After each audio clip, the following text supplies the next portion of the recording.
Negative liberalism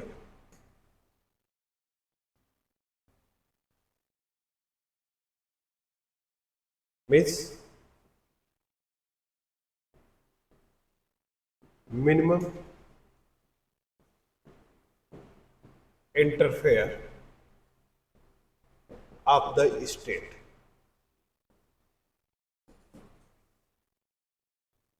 ठीक, यानी राज्य का कम से कम हस्तक्षेप। अब इसके इस थियरी के रिएक्शन में या इसको रिएक्ट करके यहां पर पॉजिटिव लिबरलिज्म आता है और मॉडर्न लिबरलिज्म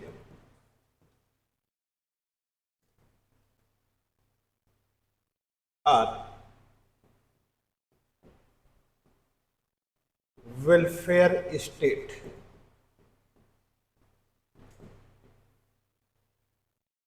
क्लियर? और यहां पर होगा maximum interfere of the state. राज्य का अधिक से अधिक हस्तक्षेप।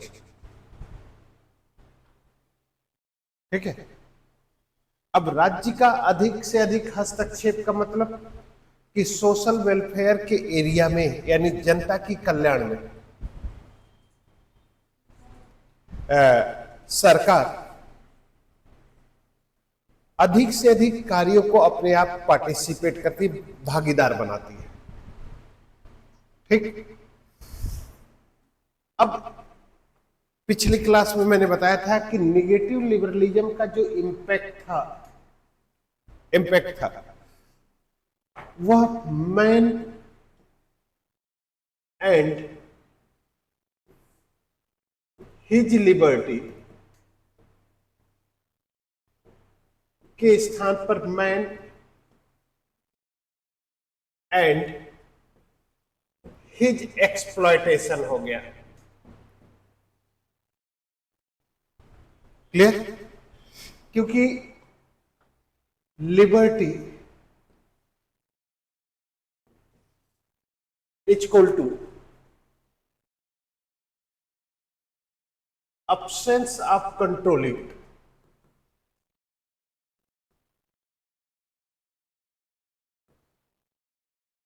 absence of controlling। तो जब absence of controlling हो गई तो सोसाइटी में रहने वाले किसी भी व्यक्ति के ऊपर कोई रिस्ट्रिक्शन नहीं। हर व्यक्ति अपनी मर्जी से हर कार्य को करने के लिए स्वतंत्र है, किसी भी प्रकार का उसके ऊपर कोई रिस्ट्रिक्शन नहीं है। ठीक, बट अगर ह्यूमन कैपेबिलिटी के रूप में देखा जाए या ह्यूमन कैपेबिलिटी या क्षमता के आधार पर अगर हम देखते हैं तो हर व्यक्तियों की कैपेबिलिटी नेचर के अकॉर्डिंग इक्वल नहीं है। यानी नेचर किसी व्यक्ति को कैपेबल पर्सन बनाता है, किसी को नॉन कैपेबल पर्सन बनाता है।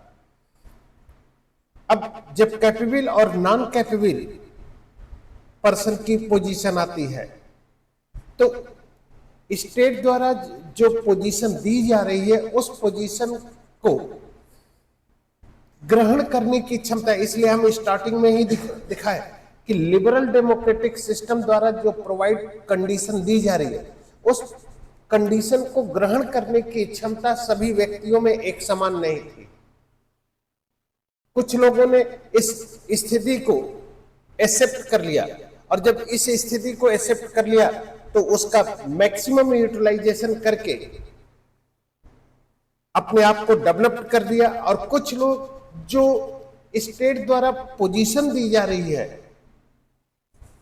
जैसे सपोज है, होता क्या है, capacity base human division, capacity based human division. अब maximum capacity and minimum capacity, और यहां पर हम लिबर्टी दे दें,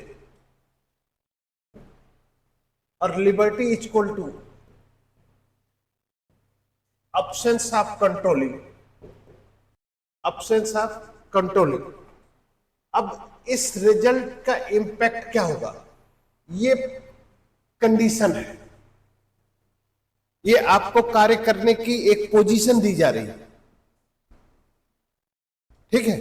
तो जब कार्य करने की पोजीशन दी जा रही है, तो इस पोजीशन में कैपेबल पर्सन इसका मैक्सिमम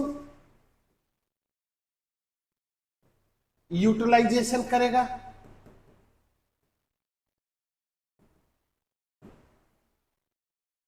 और ये मिनिमम यूटिलाइजेशन करेगा।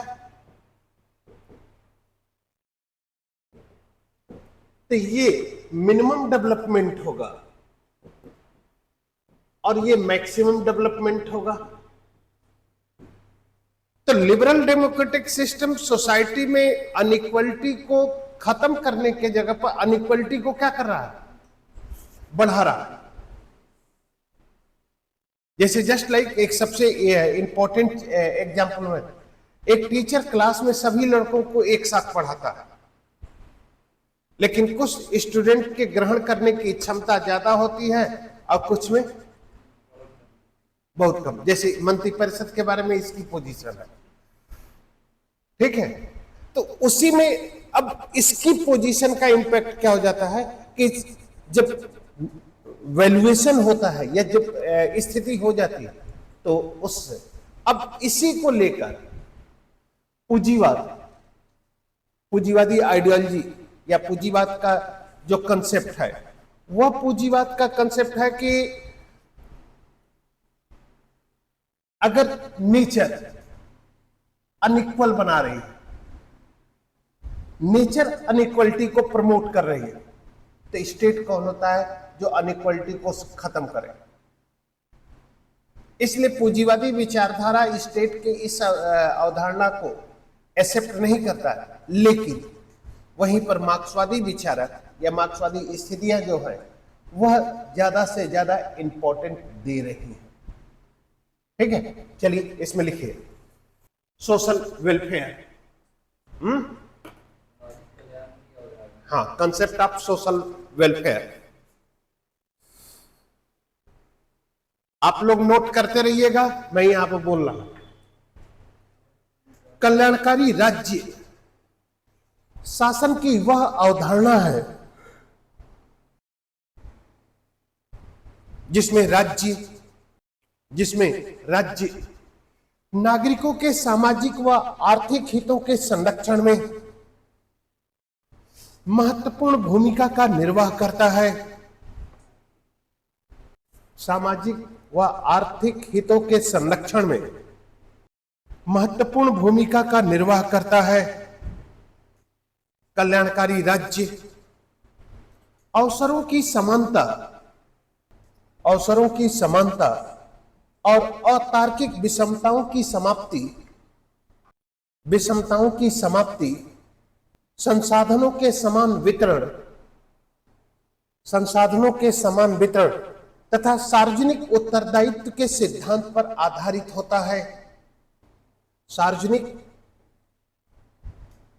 उत्तरदायित्व के सिद्धांत पर आधारित होता है। कल्याणकारी राज्य की अवधारणा में सुशासन, नैतिक शासन, निर्णय प्रक्रिया,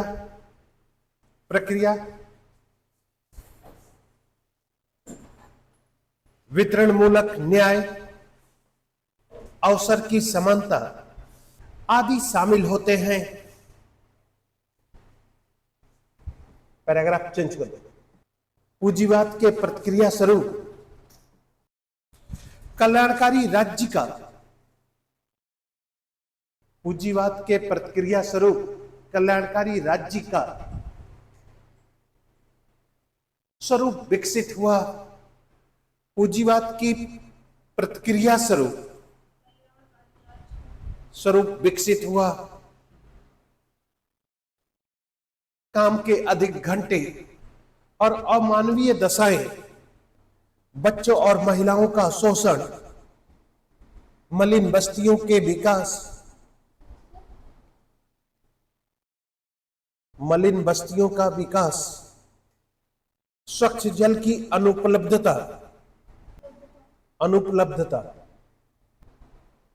जनजातीय क्षेत्रों में अनावश्यक हस्तक्षेप आदि कल्याणकारी राज्य को उनके संबंध में विधायी प्रक्रिया अपनाने के लिए विवश कर दिया।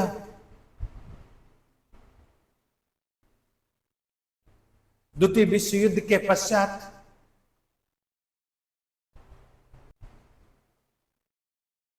उत्पन्न सामाजिक आर्थिक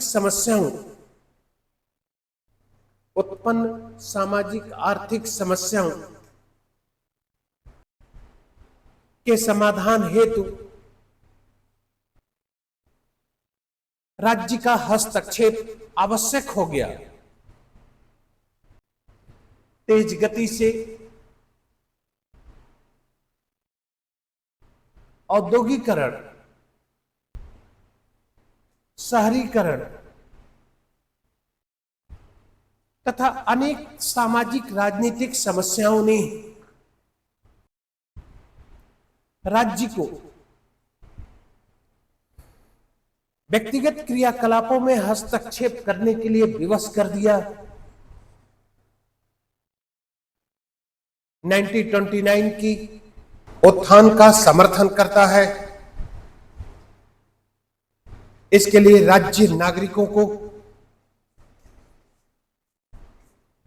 राज्य सामाजिक सेवाएं लिखो, हम बोल रहे हैं 1929 के वैश्विक आर्थिक मंदी के समाधान को लेकर अमेरिकी राष्ट्रपति रूजवेल्ट ने कल्याणकारी नीतियों को लेकर न्यू डील प्रोग्राम को लागू किया। कल्याणकारी राज्य विकास कार्यों, सामाजिक कल्याण तथा आर्थिक असमानता में कमी लाने के लिए सामान्य जनजीवन के उत्थान के लिए प्रार्थना करता है या उपाय करता है। कल्याणकारी राज्य में व्यक्ति का संपूर्ण जीवन जन्म से मृत्यु तक समाहित होता है। कल्याणकारी राज्य में व्यक्ति का संपूर्ण जीवन, जैसे बैठती हो तुम, दिमाग तो कहीं और रहता है। कल्याणकारी राज्य में व्यक्ति का संपूर्ण जीवन जन्म से मृत्यु तक समाहित होता है। कल्याणकारी राज्य का उद्देश्य व्यक्ति का कल्याण करना है। कल्याणकारी राज्य को स्पष्ट करते हुए राजनीतिक विचारक केंट ने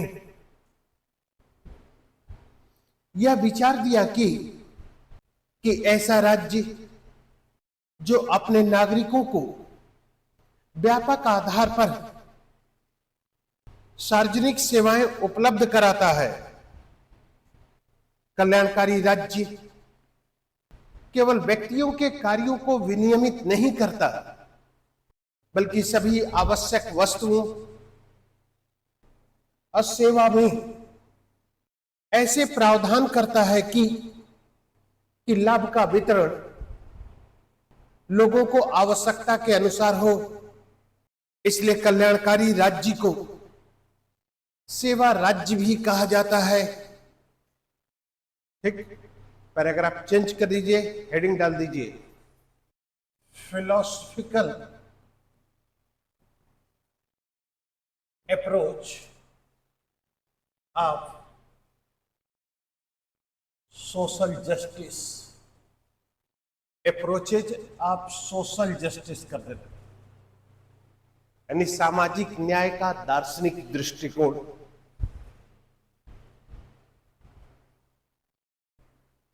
सामाजिक न्याय का दार्शनिक दृष्टिकोण। एक सिचुएशन समझो, इसमें बेसिकली आपको पॉलिटिकल कंसेप्ट आएंगे सर, ठीक है। पहला है justice theory of Plato. Justice theory of Plato यानी प्लेटो का न्याय सिद्धांत। क्लियर?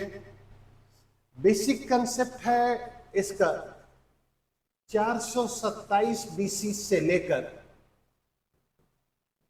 347 बीसी तक, और इनकी बुक है रिपब्लिक। रिपब्लिक, ठीक।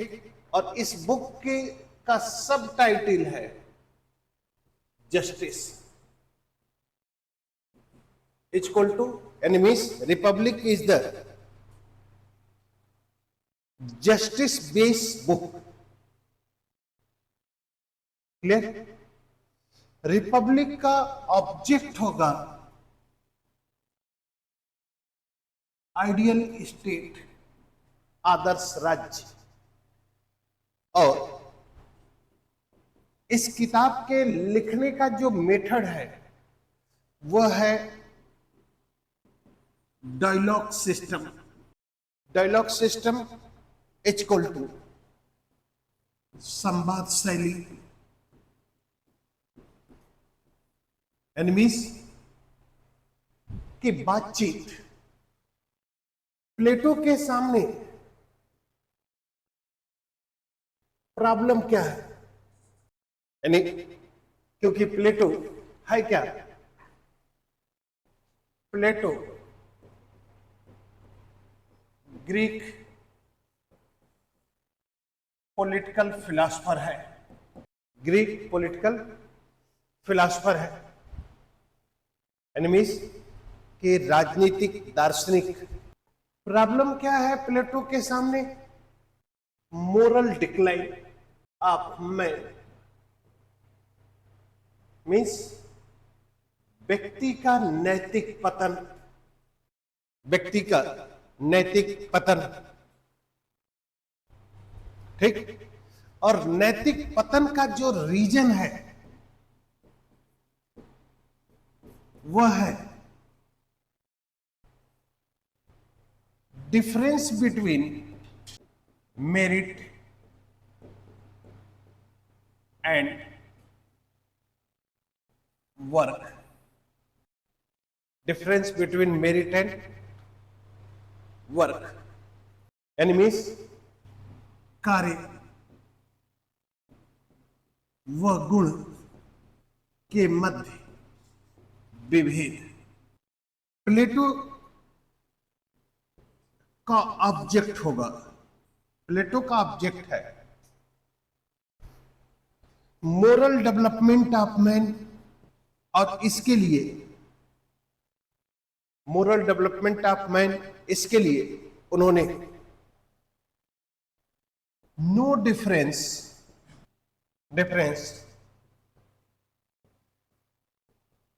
मेरिट एंड वर्क, कार्य और गुण में डिफरेंस नहीं होना चाहिए। मेरिट एंड वर्क, कार्य और गुण के बीच विभेद नहीं होना चाहिए। Merit and work. क्लियर? प्रतीक्षा, जैसे मान लो दिन भर तुम घूमो, क्लियर, दिन भर घूमने के बाद शाम को अपने कमरे पर आकर बैठ जाते हैं और अपने बारे में सोचते हैं, तो तुमको क्या जवाब मिलता है?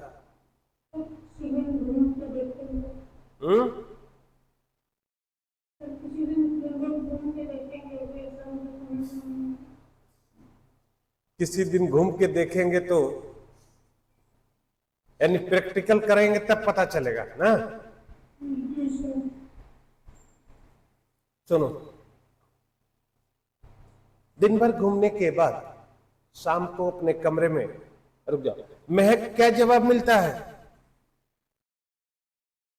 खुद के साथ 10 किस मिलते हैं। खुद के साथ मैंने न्याय नहीं किया। इसका मतलब क्या हो गया कि difference between merit and work है। आपका काम घूमने का नहीं है, आपका काम है पढ़ने का। आप काम क्या कर रहे हो? घूमने का। तो मोरल डेवलपमेंट नहीं होगा। मोरल डेवलपमेंट जब काम है तुम्हारा पढ़ने का और कर रहे हो घूमने का, तो सिलेक्शन कहां होगा? और सिलेक्शन नहीं होगा तो मोरल डेवलपमेंट कहां होगा? ये बेसिक चीज थी प्लेटो के सिचुएशन में। सबसे इंपॉर्टेंट चीज थी कि लोगों का मोरल डिक्लाइन है, नैतिक पतन है। इसलिए प्लेटो डेमोक्रेसी को क्रिटिसाइज करता है। डेमोक्रेसी को क्रिटिसाइज करता है और कहता है रूल ऑफ अननोन, अज्ञानियों का शासन, अज्ञानियों का शासन। इसलिए प्लेटो लोकतंत्र को क्रिटिसाइज करता है, अज्ञानी और मूर्खों का शासन है। ठीक। अब रीजन क्या है? Sophist. What is the sophist? Sophist क्या है? महक, सोफिस्ट क्या है? उदारवादी। और देवा सोफिस्ट क्या है? Sophist is the modern teacher. आज का जो टीचर है, जैसे मैं टीचर जो है, प्लेटो के समय में वह सोफिस्ट था। और प्लेटो के समय में सोफिस्ट होने का रीजन था कि जैसे आज का टीचर फीस लेता है और एजुकेशन देता है, उस समय सोफिस्ट फीस लेते थे और एजुकेशन देते थे। क्लियर?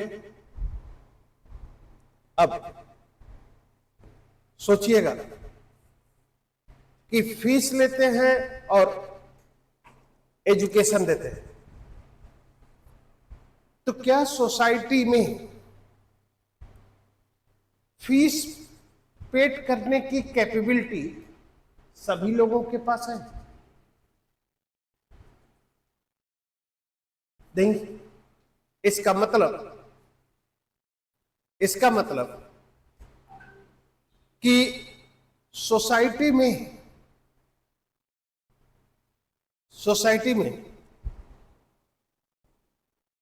एजुकेटेड लोग माइनॉरिटी में होंगे और नॉन एजुकेटेड लोग मेजॉरिटी में होंगे। और लोकतंत्र में होता क्या है? Rule of majority. Rule of majority. तो अगर रूल ऑफ मेजॉरिटी है और मेजॉरिटी ग्रीक सोसाइटी की कैसी है? अननोन पर्सन की, तो शासन कौन करेगा? अज्ञानी करेंगे। और अज्ञानियों के शासन की जो सबसे बड़ी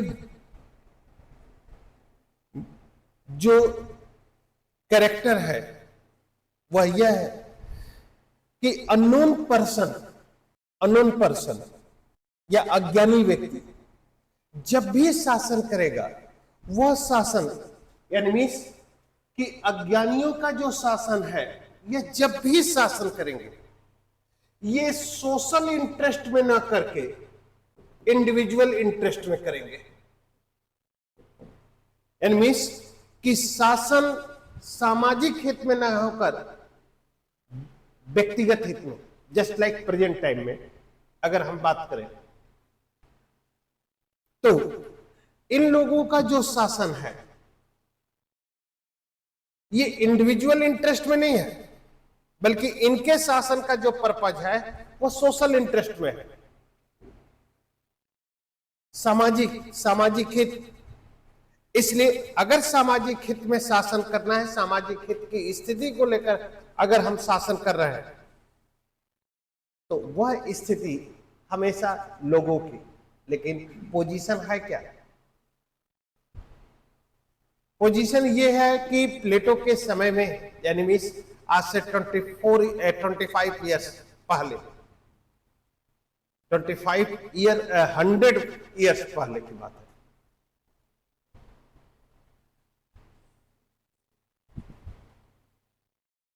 उस समय जो पोजीशन है, जो स्थिति है, उस स्थिति को अगर देखते हैं तो प्लेटो की पोजीशन यही है। रीजन क्या है? क्यों प्लेटो डेमोक्रेसी को क्रिटिसाइज करता है? क्यों कहता है कि democracy is the rule of the unknown person, अज्ञानियों का शासन है? क्यों डेमोक्रेसी अज्ञानियों का मतलब कि सोशल इंटरेस्ट के स्थान पर इंडिविजुअल इंटरेस्ट में शासन किया जा रहा है? तो इन सभी स्थितियों को अगर ले लें, या इन सभी स्थितियों को अगर हम एनालाइज कर लेते हैं, तो प्लेटो के कंडीशन क्या है? प्लेटो के जो गुरु हैं सोक्रेटिस, उस सोक्रेटिस को एथेंस की सरकार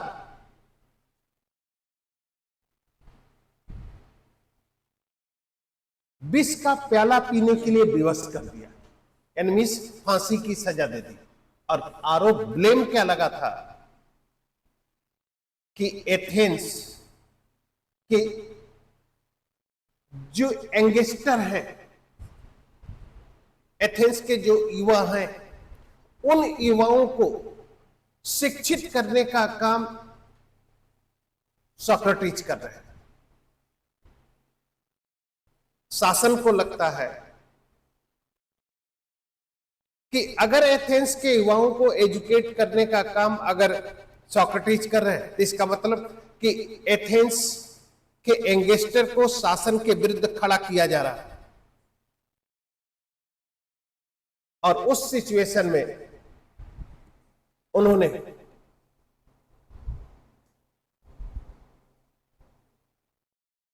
मीन्स लोकतांत्रिक सरकार ने उन्हें विष का प्याला पीने के लिए विवश कर दिया, या विष का प्याला पीने के लिए बाध्य कर दिया। अब इस घटना ने प्लेटो के पूरे बिहेव पर, प्लेटो के पूरे इंपैक्ट पर्सनालिटी पर एक बहुत बड़ा इंपैक्ट डाल दिया, एक बहुत बड़ा प्रभाव डाल दिया। और प्रभाव डालने का रीजन क्या था कि अगर अननोन पर्सन या अयोग्य व्यक्ति शासन करता है, तो अयोग्य व्यक्ति कभी भी शासन लोगों के हित में नहीं करेगा। हमेशा अज्ञानी व्यक्ति अपने इंडिविजुअल इंटरेस्ट को लेकर शासन करेगा। इसलिए जितनी भी रीजनल पॉलिटिकल पार्टियां हैं भारत की, वह सब रीजनल पॉलिटिकल पार्टियां अपने वोट बैंक को मेंटेन करने के लिए ही वर्क करती हैं। और अगर वोट बैंक को मेंटेन करने के लिए अगर वर्क करती हैं, तो वोट बैंक के अकॉर्डिंग ही उनका मूल उद्देश्य है कि वोट बैंक के अकॉर्डिंग वो कार्य करें। तो इन सब स्थितियों को या इन सभी स्थितियों के आधार पर प्लेटो का जो इम्पैक्ट है, प्लेटो की जो सिचुएशन है, उसने कहा कि व्यक्ति का मोरल डेवलपमेंट तभी हो सकता है जब व्यक्ति के वर्क और मेरिट का जो डिफरेंस है वह डिफरेंस खत्म कर दिया जाए। और इसी को लेकर उसने जस्टिस का इस्टेब्लिशमेंट किया। और जस्टिस में जिस आइडियल स्टेट यानी मीन्स रिपब्लिक में जस्टिस बेस्ड जिस आइडियल स्टेट का इस्टेब्लिशमेंट करता है, वह आइडियल स्टेट इस्टेब्लिश्ड भी नहीं हो पाता है। और उस सिचुएशन में या उस स्थिति में प्लेटो अपनी दूसरी पुस्तक द लॉज और द स्टेट्समैन में सब आइडियल स्टेट की बात करता है, क्योंकि रिपब्लिक के आदर्श या रिपब्लिक के आइडियल स्टेट के बारे में प्लेटो का विचार है कि रिपब्लिक में जिस आइडियल स्टेट की कल्पना की गई है, को स्थापित किया गया है, वह आइडियल स्टेट इस पृथ्वी पर पॉसिबल नहीं है। इसलिए रिपब्लिक के आइडियल स्टेट ने प्लेटो को कहता है कि प्लेटो को फर्स्ट यूटोपियन थिंकर बना देता है, यानी स्वप्नलोकीय विचारक बना देता है, क्योंकि वास्तविकता के धरातल पर एनिमीज की रिपब्लिक का आइडियल स्टेट स्टेबल किया ही नहीं जा सकता। अकॉर्डिंग टू प्लेटो, प्लेटो खुद कहता है कि हम रिपब्लिक के आदर्श राज्य की कल्पना कर ही नहीं सकते, स्थापित कर ही नहीं सकते। दूसरी बात कि प्लेटो की जो पुस्तक है रिपब्लिक, ये जितनी भी पुस्तक है सब डायलॉग सिस्टम की है। डायलॉग सिस्टम का मतलब बातचीत। जैसे मैं आप लोगों से पूछता हूं कि अच्छा आप बताओ डेमोक्रेसी क्या है, तो आप लोग अपना विचार देते हो, ठीक। उसके बाद मैं उसका काउंटर करता हूं कि अगर ये हो जाए तो, यानी मीन्स कि बातचीत के माध्यम से, बातचीत के द्वारा उस स्थिति, उस एक्चुअल पोजीशन को प्राप्त कर लेना है, उस एक्चुअल पोजीशन की स्थिति को ले लेना है जहां से सत्य की प्राप्ति हो।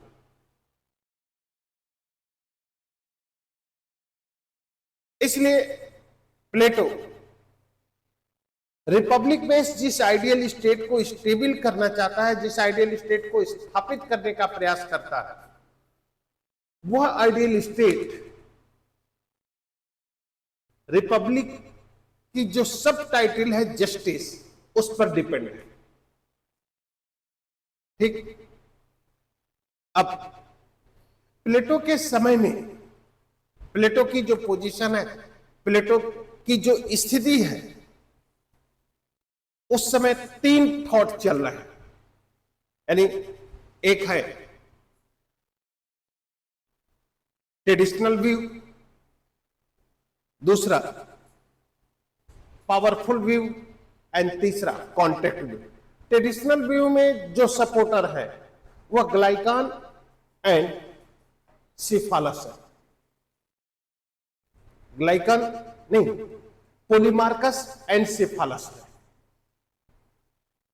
शक्तिवादी या पावर व्यू का जो कंसेप्ट है वह थ्रेसिमेकस का है, और कॉन्टेक्ट यानी संविदावादी है या प्रैक्टिकल है, उसका जो है सपोर्टर है वह आपका ग्लाइकान है, ठीक।